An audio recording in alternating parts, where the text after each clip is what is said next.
One of the first like quotes that kind of got me in the book, and I don't specifically remember the chapter, but it was, and I'll get the wording, this is paraphrasing, but it was along the lines of like your evolution is going to make people uncomfortable, right? And the Mhm. part of like we don't owe people pretty, we also don't owe people comfort, right? Yes. We don't owe people like that whole concept. And I was like, I like, and again, Dr. Sarah's like, to your point of her being 27, I'm like, what would my life have looked like if I had heard those words in my 20s or even before?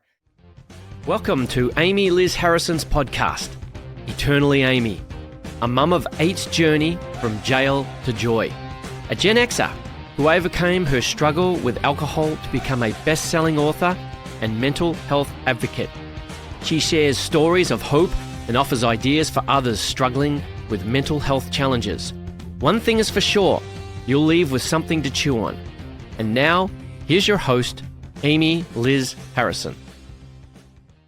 Okay, welcome back to Eternally Amy. This is the Boozeless Book Club. We have been having so much fun with this. This has been a great opportunity that we have stumbled upon to just gather anybody who wants to read the book that we're reading together. And today we have Anne Marie, and today we have Dr. Sarah, and we're Yay. thrilled. We're thrilled. The three of us actually went a little bit bananas when we started looking into this book. And so the book is called Women Don't Owe You Pretty, and the author is Florence Given.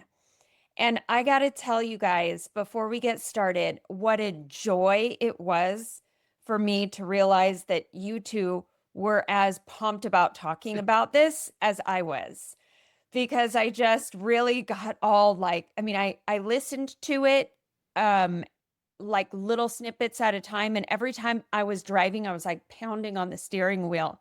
I was like, yes, that's right. Yes, I get it. So I was Yeah. just wondering what were your first impressions?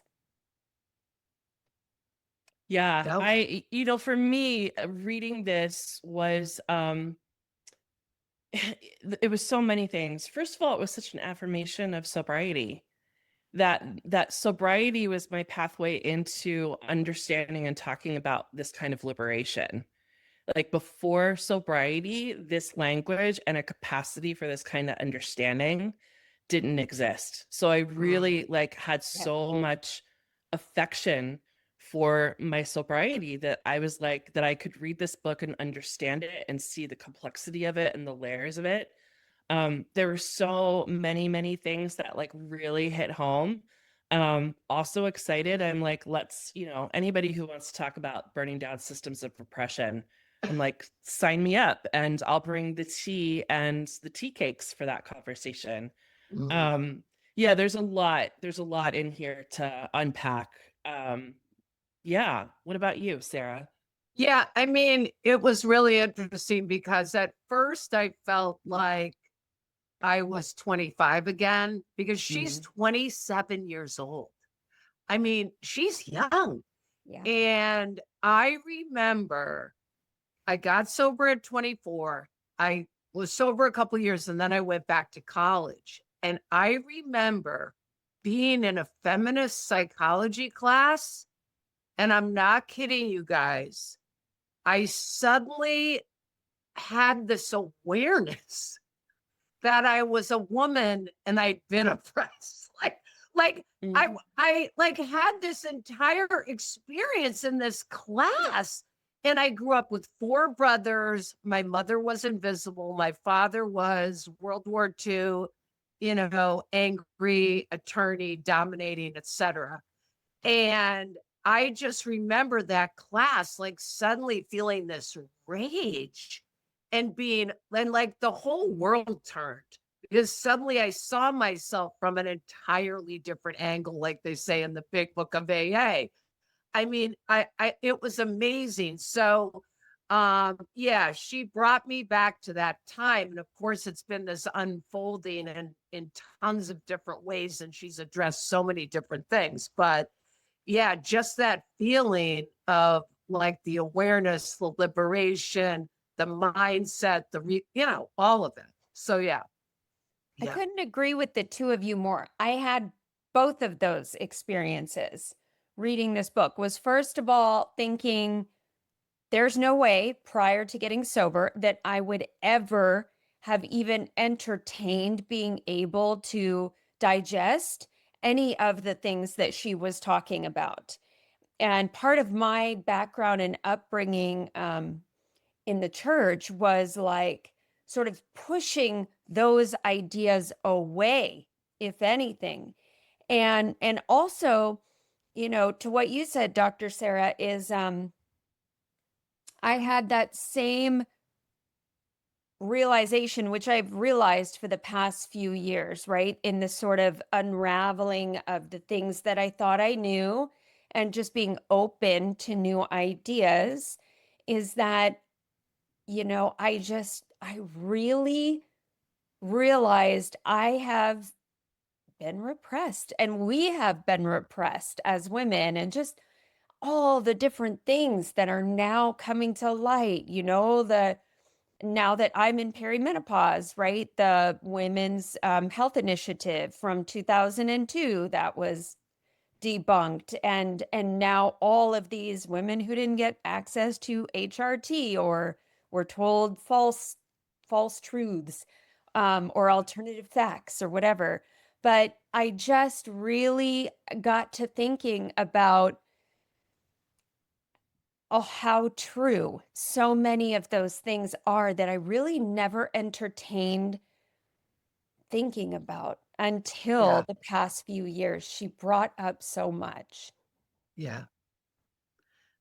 One She, of the first like quotes that kind of got me in the book, and I don't specifically remember the chapter, but it was, and I'll get the wording, this is paraphrasing, but it was along the lines of like, your evolution is going to make people uncomfortable, right? And a Mhm. part of like, we don't owe people pretty, we also don't owe people comfort, right? Yes. We don't owe people like that whole concept. And I was like, I like, and again, Dr. Sarah's like, to your point of her being 27, I'm like, what would my life have looked like if I had heard those words in my 20s or even before that, yes. even as like a young teen, like Yes. what would things look like if that was the messaging from early on in my upbringing, that like in Yeah. order to live your life and to be truly who you're called to be in the world, it's going to make other people uncomfortable, and that's okay. That's not your Mm. responsibility.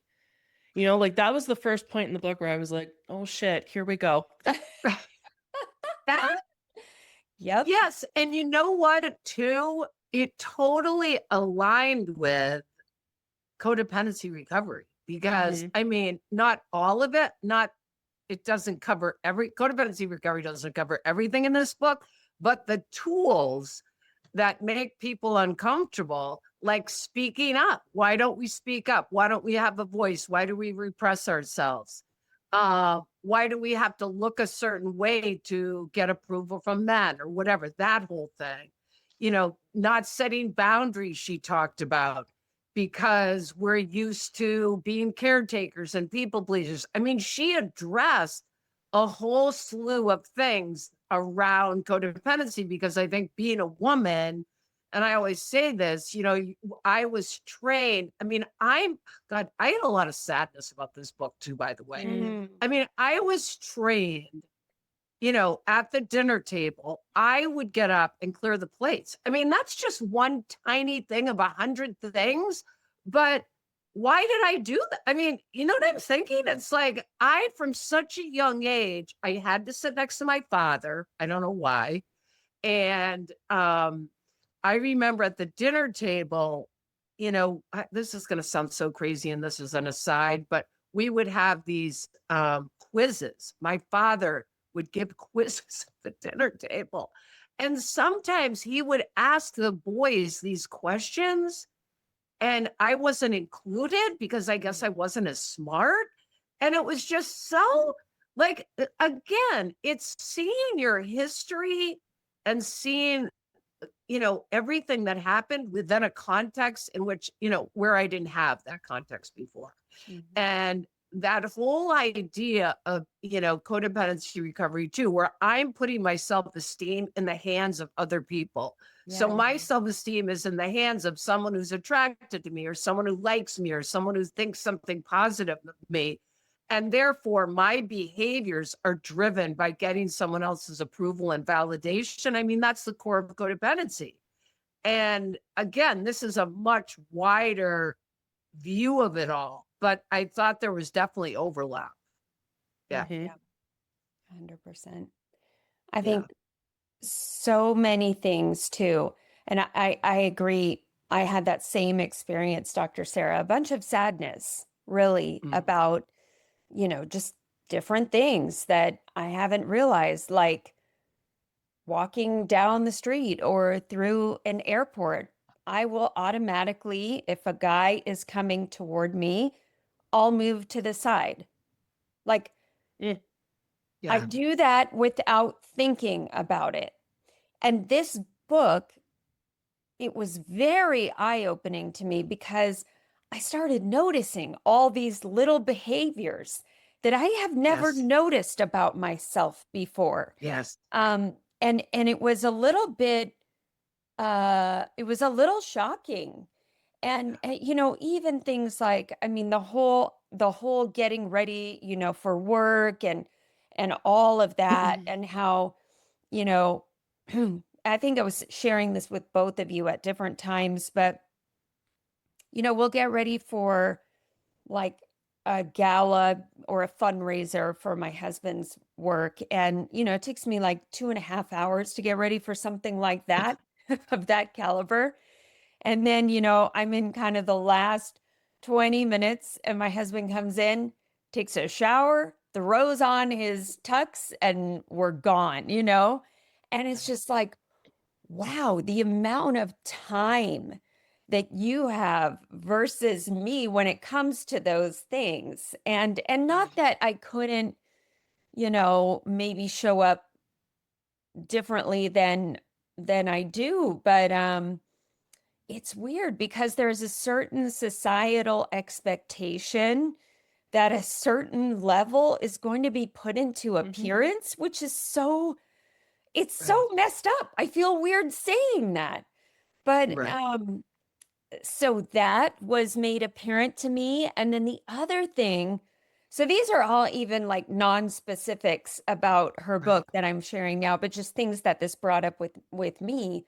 Oh, the gala, getting ready for that. Yes. Having to Showing look a up certain to way. your place of business where your desk is ready to go.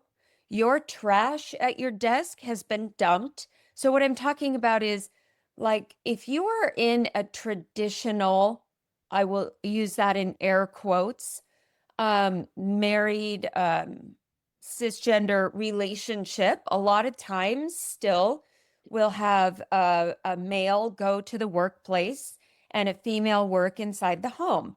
And the whole concept of every day waking up and going to an office, if you do that and you don't work from home or remotely, that whole office has been prepared for you to do your job. And it's waiting for you to do your job. And sort of that never happens with someone who works remotely, works from home, is a stay-at-home mom. We sort of wake up and the home and the job are melded into one. And the cognitive load that puts on us is really at least difficult for me to deal with. Whereas this real blurry line between the two, at least for me. So I thought of a lot of that stuff while reading this book. And I think, like, something that didn't get talked about in the book that I wish it would, and I think you and I, Amy, have had a conversation about that, about how the work week itself is set up for the male hormone cycle. Right. Instead of, and so the cycle, a 24-hour hormone cycle and not a 28-day hormone cycle. right? And then the other missing component was in the terms of what you're talking about of working from home or being a stay-at-home mom, that, I mean, the traditional role of again, in a cisgendered relationship, partnership, that the woman is therefore responsible for all of the emotional labor of the household Yes. as well, right? And that doesn't even get accounted for when we are having conversations about what labor looks like in the home. Yes. The emotional labor doesn't get included in that conversation, you Right. know? And so, like, just like as I was reading it, I was like, and there's room for more conversation Oh, yeah. too, right? Yeah, something that, like, a couple of things struck me when you were talking about, like, getting ready and things. I think in the book she refers to it, she makes a point to talk about the whole male gaze and Mm. you know, noticing that within ourselves. She talks about, are we doing that for affirmation or approval, or are we doing it from a place of joy? And I confronted it just this morning, like showing up here. Like I was like, you know, like I slept in this morning. I had my godson had his first communion last night. I slept in this morning.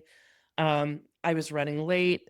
Client said, could I squeeze in a call? I did. And then I was like, oh my gosh, like I need to grab a shower and put some moisturizer on and at least some tinted moisturizer. And I caught myself. I was like, who for? Who am Yeah. I like, who do I need to do that for? I was like, am I doing that because, and it's this unspoken, I have to be presentable. Like Right. that was what I caught myself thinking. I'm like, where is that coming from, Anne Marie? Like, what is Yes. this idea of like being presentable to who? Amy and Sarah know you, Mm. you know? And I was like, actually, I'm filled with joy to be in a conversation with them. I'm going to take the risk of showing up unshowered. Mhm. Right? Right. But the cognitive work of like the awareness, the questioning, the discernment, like again, that's where I'm like, if I was still drinking, no way in hell would that have happened. Right. There would just be no capacity for it. Because Right. you know, I think one of the reasons I'm glad I'm doing this work in my 50s is because I do have the capacity to do it, because it is like deconstructing from these things is like having another job. Yeah. Yes. It's Yeah. I mean, it's so many of the beliefs and so many of the ways of being and behaviors are so kind of part and woven into my personality without even knowing it. Mm-hmm. And like you're saying, I've thought about that before, that whole idea of like, I think Michael Singer says in his book, Untethered Soul, he's like, if you think you're attached to something, don't do it one day and see what happens. And he talks about when you go out into the world, like don't put your makeup on or dress in a different way or don't do your hair. And you'll get in touch with what is the underlying fear? Like, what are you Mm-hmm. afraid of? And it is so interesting because sometimes, and I do struggle with this, and throughout the book, I often with feminist writing, and I think it's my age, kind of flip back and forth sometimes between, okay, what is, yeah, I got the awareness. Now, what is it? Do I care? Is it going to make me feel better if I put on some mascara and talk to you guys? And then I won't be thinking about like, what is really the truth for me, which I may not know, and what is really just all part of the growing up in Mm-hmm. patriarchy and all of it, that's just become part of my being, but I don't even know I'm choosing it, and yet I am choosing it. Mm-hmm. Yeah, it is so interesting, and it does take time. And obviously, I think we want to come from a place, right, of making choices that bring us joy and empower us. And both of you were saying, like, the other thing that really struck me, and this is kind of going down a different path, but so many good quotes. And one of the quotes that really got me, that I've been thinking about a lot with my present relationship, is after years of being objectified, nothing feels sexier than feeling safe.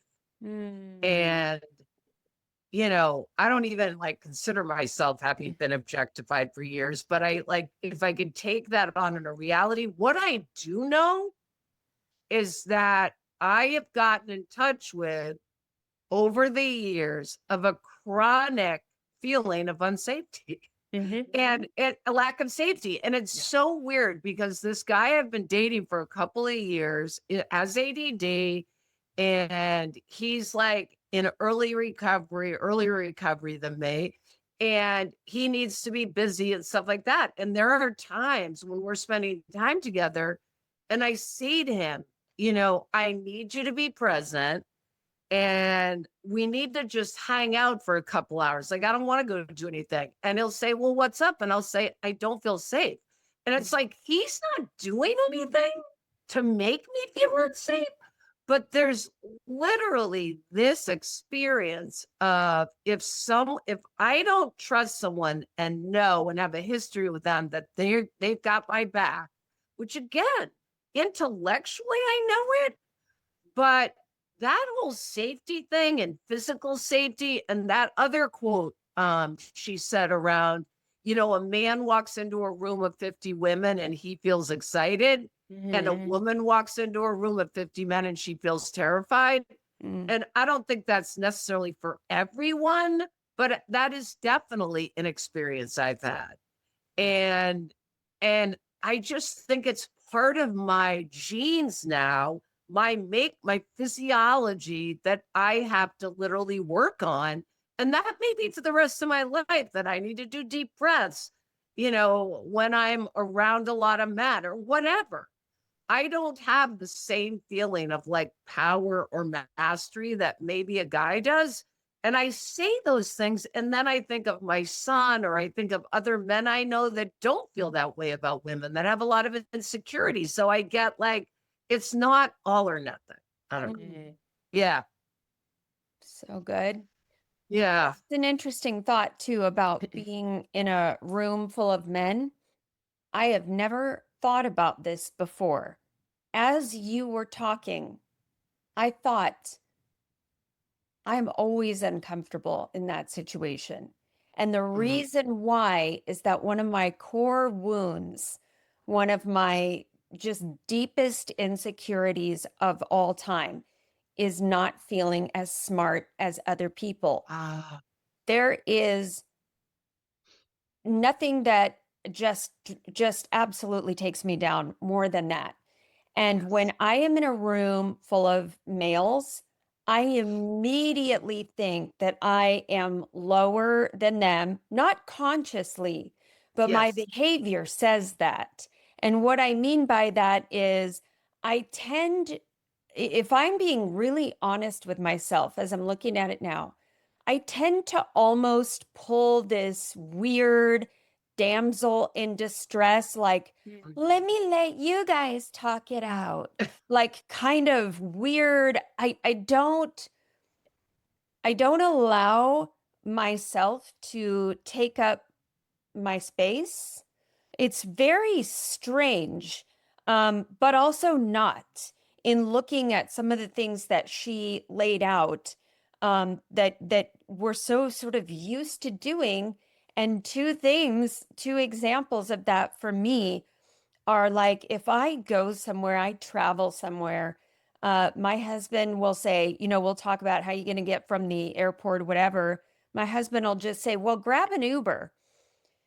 And I'm like, but I'm landing at 12:30 at night, and I don't feel comfortable with that. I'm sure it's going to be fine, but I just don't feel safe, And so then we'll look at, okay, so we'll take an earlier flight or whatever. But I mean, that's never crossed his mind. Like he has never thought about that. So that was even a learning curve in our communication. And then, the other thing is on safety. There's a meeting that I used to attend on Thursday nights, and here in the Seattle area during the winter, it is pitch black at 4 p.m. And this one meeting, I just don't go to anymore because it's located in a church that's got this beautiful wooded area surrounding the parking lot. But there are not adequate lighting systems in the parking lot where I feel comfortable, and I found that I was coming out of the meeting, like if I had to leave early to pick up a kid or something, I was coming out of the meeting like petrified, like running to my car. And so I was like, you know what? This is just not worth it. There's like 1,000 other meetings I can go to. And while I know that there's part of me that wants to say, well, you quote, shouldn't, unquote, let those things keep you from going to that meeting. So there's part of me that's got this weird shame thing going on. And then, like, don't let that keep you from doing it. And then part of me is like, no, bottom line is I don't feel safe. So I'm not going to go. Right. Yeah. But and then again with the labor, right? The labor is put back on you Yes. that you have to change your schedule, which therefore affects your family, which Yes. therefore affects your work and your Yes. business day, right? Like Yes. it all, like you bear the burden of of all of that, right? Like Yes. it's wild when we start like, pulling back the layers on that. Um, have either of you watched Heated Rivalry? Yes. No, I Okay. haven't yet. Go ahead though. Yeah, so I watched Cheated Rivalry and I got like really caught up in just the phenomena of it. Like I loved it, loved it, loved it for so many reasons, but like the internet like could not get enough of this story and like it's about gay hockey players. Yeah. And I was like, why are middle-aged white women losing middle-aged hetero cis white women losing their minds over this show? I was so fast because I was one of them. I was like, this is the sexiest thing I've ever watched. Right. And I was talking to a friend of mine about it. And like in the conversation, she just asked, like, what are you attracted to in the show? I was like, you know what? It's the consent. It's that they made each other feel safe. The consent was really, really attractive. And it was actually healing to watch that play out on TV in a relationship. Mm. And it was done in such a not in your face way, but like that's what was happening was consent over and over and over again.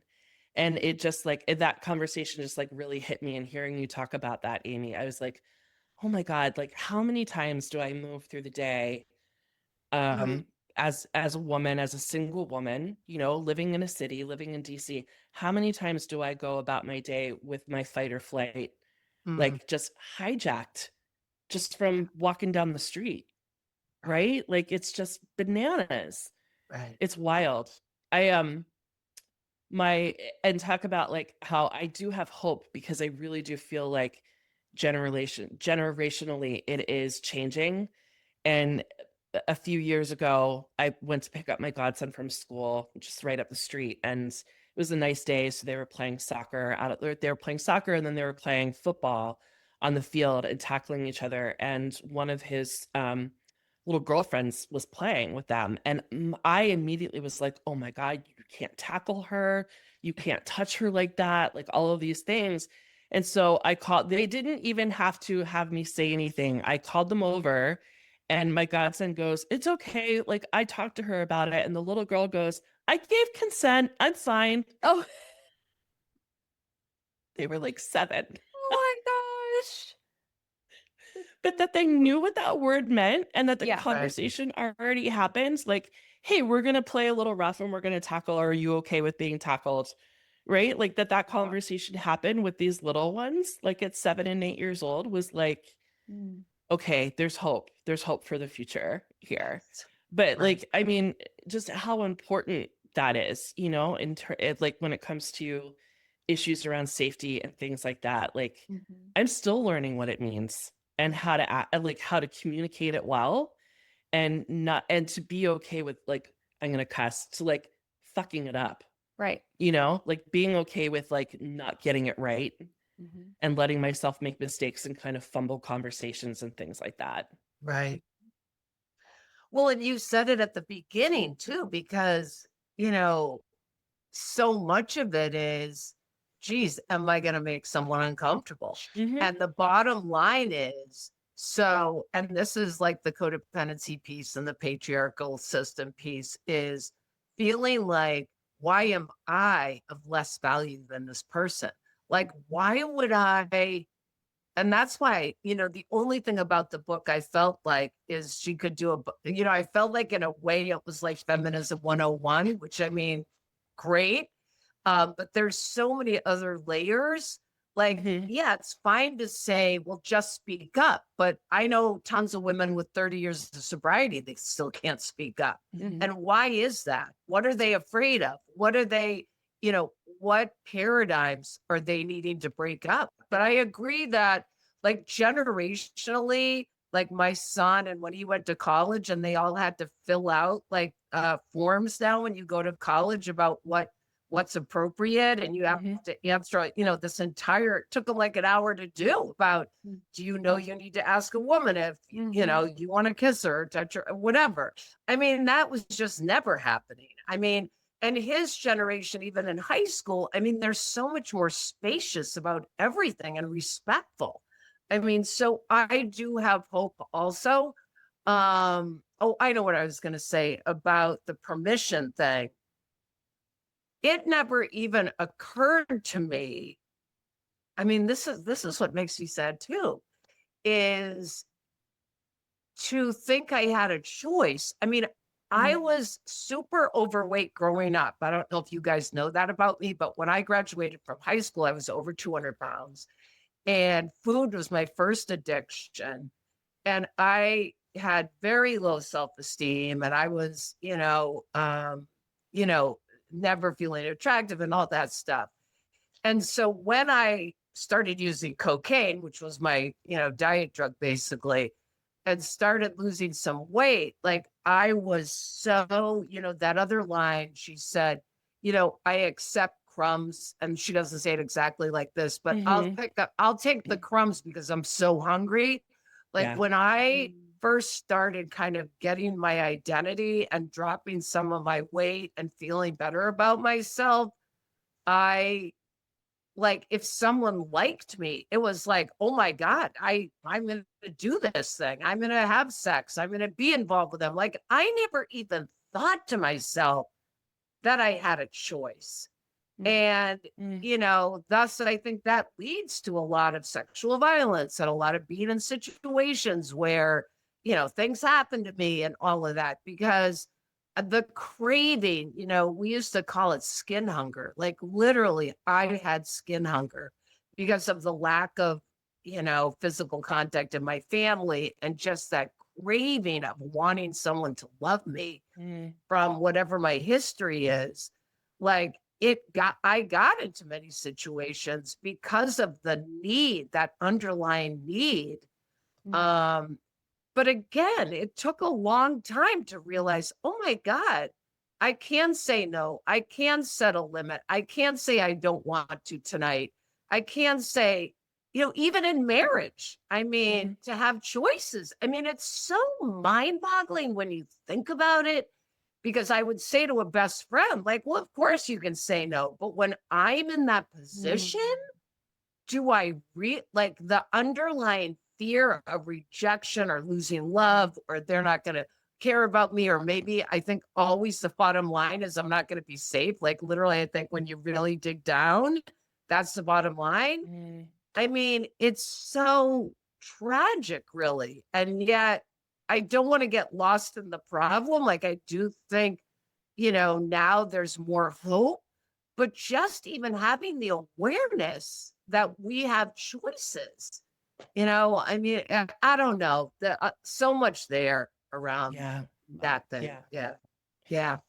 Two things that this book, like I really loved and I thought she did so well, was one was, what I was just talking about previously about like me recognizing fight or flight, right? Yeah. And just like safety and all of those things. Like if I can start to understand that better for myself, she makes a really good connection on expanding that to awareness of other marginalized populations, queer and trans folks, in particular, Black and Brown folks, right? Like she does a Yes. really good job with that. Again, didn't have capacity to do that work pre-sobriety. So grateful, so grateful.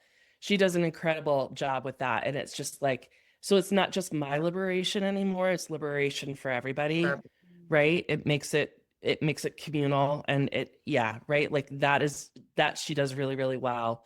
The other thing that she does really well, and I'm interested to hear both of you and your takes on this, because this is the harder work for me, is when she talks about the internal bias towards other women. Mm. And right, and like I learned that as what's called the witch wound. Ah, That is like dating back to the Salem witch trials, when in order to protect yourself and stay safe, you had to turn on the women in your community. That's how I learned that. What she talks about is internal bias, right? And like, so how we perceive other women. And like, that's the harder work for me, that I recognize it in myself, right? Like, I recognize my own jealousy and envy of other women who are in the same field as me and successful, and like, I recognize it in my comparison to other women, things like that. So I'm curious about what you all thought about how that was brought up and if that resonates at all. 100% resonates with me. I Mm. love that. The witch wound. I've never heard that. Thank you Mm. for your take on that, Anne Marie. Yeah, I totally get that. I totally have that. And what dawns on me is, or what the idea that pops into my head, the memory that pops into my head specifically, is these young mom groups when you have a newborn baby that Mm. moms can go to through the hospital, through other organizations, and everybody shows up. At least this is how it was in the early 2000s, okay? And you got your baby in your capsule car seat, and you've got, I mean, you haven't slept, right, in weeks. And you're like dripping, and you've got lactation going on, and not knowing what's happening with the baby or what to do. And usually this is your first or second, child. It's just all so overwhelming, right? And then going to these things, it's like the facilitator would bring up something that now I would consider like a hot topic, and back then it was just like, I guess, not a hot topic to say, but, okay, who in here is breastfeeding and who is bottle feeding, right? And it would become a Mm. debate. And it was mm, like nobody in there could just be supportive. And I'm talking about myself included. I Mhm. mean, I had my views on that, and, I was sharing them, and we'd go around the room and share them. And it was too much. What really would have been, a better idea is to take like one of Anne Marie's courses, where you've mm, got this gentle spirit of like, it's all okay. Everything is okay. And then what it actually leads me to think about is how guys are. Like, I mean, I have heard men before, talk about different things, and it's not anything like what I was doing with my women friends. Friends, I use the term loosely, acquaintances, other moms back then. I mean, guys don't give a shit what other guys do. Like, oh, are you using plastic diapers or cloth diapers? Oh, cool, cool, man, cool, cool. So did you see the game? Like, they don't Right. care, and it's just an interesting thing that I remember just bristling at that time. And again, there are, of course, reasons for that, right? The not sleeping, the hormones, all of that is a part of it. But also, like, just that, oh, what if she's doing it right and I'm doing it right. wrong? But also that, like, what I'm hearing you say, Amy, is like, it's a part of the same system, right? Yes, It's yes, it's an unintentional, intentional divide. yes, Let's Mm, keep them fighting yes, because they're dangerous unified, yes, mm, right? Let's keep them fighting, and let's keep them judging each other, and let's keep them second guessing themselves, and let's keep these dialogues going where everybody's opinion has to have a hierarchical structure, right? Because if there's infighting and there's no trust, they're never going to be able to rise up together and change any system. mm. right. Yeah. So well said. Yeah, and I know, and it's so crazy in a way. Anne Marie, I don't know if you know this. I think Amy and I discussed this, but it reminds me of that whole Coldplay concert thing where Oh yeah. right? Where the couple and that woman was interviewed on Oprah and like none of the stuff that came out was true. And she said the people that have been the most cruel to me are other women. Mhm. And Oprah was like, why do you think that is? And it is, it's this weird thing of like, I don't know. Are women angry and it's it's easier to blame another woman than actually feel your anger towards men. Yeah. I mean, that's part of what I think it is. Is it this feeling like women are taking something from you? I mean, it's just all these, like you say, this perpetuation of the infighting and that we're in competition rather than we're all like, let's join together. It reminds me of Dennis Miller, the comedian, said, women don't realize that they could have all the power in the world if they just stopped having sex with men for like a week. And I mean, it's like, I mean, we do have so much power. And yet, like you were describing Amy, like being the woman in distress, it's like we've had these ways of surviving that we learned. There's no judgment. I don't have any judgment about it because we all learn different ways. And yet the realization that some of them are just so disempowering and it is going to be uncomfortable it's uncomfortable for me to ask for what I need.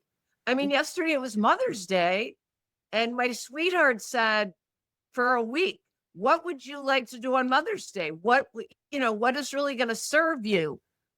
And even just identifying that without thinking, oh, he wants to do this or my son wants to do this. It's so bizarre that I still it's almost like my brain is so much about what other people need that it's even hard to get clarity, let alone express it. It requires effort. Yeah. Okay, what is it? And sit with myself. What is it that I really want? And it's okay. I mean, so many pieces to all this. So many Yeah. pieces. Yeah. Yeah. I think it's really, again, one of the things that I see this book doing and other books like this, these conversations doing is a conversation, like somebody reading this book, like a woman, like I was imagining like, a woman who maybe is a gray area drinker, right? Isn't headed for a rock bottom, but doesn't drink in a way that she feels comfortable with anymore, knows that it's not serving her, right? And she reads this book. Like there is a direct connection between the conversations and the things that this book brings up and a road to stop drinking. Like, I mean, that's a gratitude that I have for this author, for Givens and the work of this, right? Because it's like if we can start to have these conversations and say, oh yeah, I see how this system oppresses me, right? And wants to keep me small and wants to keep my voice quiet. I see that. Like the leap to, wait a minute, alcohol does that too? Like the alcohol industry markets to me specifically as a woman. The alcohol industry markets to specifically to mothers. Like these conversations lead to deeper liberation from substances, from like all sorts of things. So I have such a gratitude for this author and for like how broad she covered topics as well, right? Like it wasn't just about like patriarchy at all, right? I mean, it's all part of the same system, but she got pretty nuanced about it too. And Yes. yeah, spoiler alert, right? Alcohol industry is a part of the patriarchy. Yeah. Oh my God. I feel like that like wrapped everything up. That was like so great. That was a beautiful, shout out to her. And what else, Aim? I mean, I just thought Well, that said it a lot. It absolutely did. And one thing that I wanted before we end, one thing that I would love to hear both of your thoughts on. And I can't even remember at this very moment, to be honest, if she even discussed this in her book, but I just know that this is something that we have all shared in common is doctors, going to the doctor. And I'll just keep it high level for the sake of time in my sharing that I really have looked at my behavior with doctors, and I'm not talking like white coat syndrome. I'm talking like, wow, where have I really self-abandoned and Mm. devalued myself for fear of being a whiny, needy woman patient, female Mm. patient. Mhm. And I've looked at that a lot, and I continue to look at that. So if either Mm. one of you have any thoughts on that. Mm. It's so weird you're saying this because it's a long story, but I had to get my heart shocked on Friday. It's like, I know we'll go into it another time, but Gosh. like, Maybe that's why you couldn't hear Sarah earlier. Yeah. yeah, maybe that's why I'm out of it. Um, but part of it is I've been in this conversation with my sponsor, sponsees, friends about interacting with the medical community. And how do you trust yourself and think what you're doing is maybe something that you feel is good for you? Mm. And yet the doctor has a protocol that is, this is what you do. And, not considering, all the consequences. Like it just taking meds makes me feels like I'm gonna sleep all day or I gain weight or whatever. But yeah, there's definitely this, you know, what is just self-will and I want to do what I want and they don't know what they're talking about. And the other thing, which is we've given them power forever. And I do think in general, women are starting to speak up, especially the hormone conversation. My doctor told me that so many women now are asking her about since all the new news came out. So, I mean, I do think we are becoming more of an advocate, but it's funny because my boyfriend said, what do you think you would have done if your doctor was a woman? Would you Mm. have felt more comfortable talking to her? And I don't know the answer to that. I mean, I think it's more of a personality thing. I don't know. But yes, the whole people in power and do I have a voice and can I speak up for what I need is definitely, an ongoing thing. Yeah. Mhm. Yeah.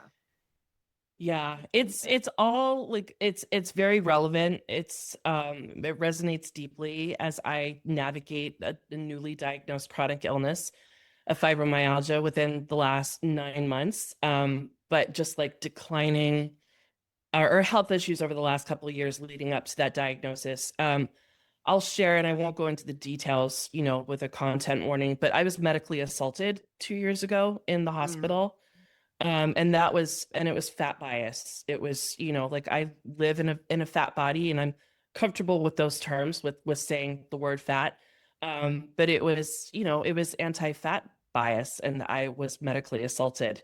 So that has been something that has Oh. really like awakened me to authority and things like that. And I will say that like what I'm aware of now when I go into a doctor's office is a couple things. I again catching myself, right? Like I caught myself even on my sickest days getting dressed up to go to the doctor so I would be believed. Yeah. Yeah. That I had again like I had to look presentable Mhm. to be taken seriously that I'm ill. Right? Yep. Oh. And the contradiction of that, I'm like, what the heck? What am I doing? So I'm aware of that, right? Like there's awareness there. Like I can't say like there's transformations in my behaviors or anything like that because I'm still wrestling with it. And the other thing is like I just have a deeper understanding that I do it with female doctors as well because they're trained in the same system, Yes. Mm. right? Like their learning was from the same systems, right? And so I feel on guard in my relationship with my doctors, male and female right now. But I will also share, like, when I was in the height of my gray drinking area, where I was really drinking in an unhealthy way that didn't serve me, my anxiety was horrific. My depression was awful. When I went to my male therapist, and I didn't talk about drinking, but I was saying, I'm having debilitating anxiety, I'm having debilitating depression. Here are all these stressors. It was my male therapist who suggested that I drink wine to take the edge off. Right? It was my male therapist who said, you should just, like, Anne-Marie, you should go, when you get home at night, just like have a couple glasses of wine. Like, it'll take the edge out, right? Like, and so I'm like, I have all of this like churning in my head when I'm making decisions about my healthcare moving Yes. forward, so I can't say that it's like it's changed things, but it's alive. Like it's alive, and I'm thinking about it, and I'm aware of it, and I have a lot more discernment around my health. Yeah. Okay, so thank you both. Because here's the thing, like, this conversation, this is going to be ongoing. I mean, Mhm. this is not a one and done by any means. And so I just want to thank both of you for, coming and sharing your heart, your thoughts, your experiences, as it relates and doesn't relate to this book. And I love that these conversations are happening now, because I don't even want to say that I think that they are, I probably would have 10 years ago or so said, oh, it's such a brave conversation. I think it's a necessary conversation, right? Like, I think, these are things that haven't even in some cases been brought, in my case anyway, to light until the past few years. And I really appreciate the two of you sharing these things, because we're going to just have to keep talking about this. It's not solved. It's not going anywhere. And so I love you both. Thank you so much for coming on and for reviewing another book. And so that is the Boozeless Book Club for this month. Anne-Marie and Dr. Sarah and myself want to thank you for listening. Love you lots. Take what you like and leave the rest behind. Thank you so much for listening to Eternally Amy, a mum of eight's journey from jail to joy. Amy Liz Harrison is a best-selling author, speaker, 12-step coach, meditation teacher, and recovery advocate. To find out more, please visit amylizharrison.com. You can keep up with Amy on all platforms by following @AmyLizHarrison. Please subscribe and review this podcast. It means so much to us if you do.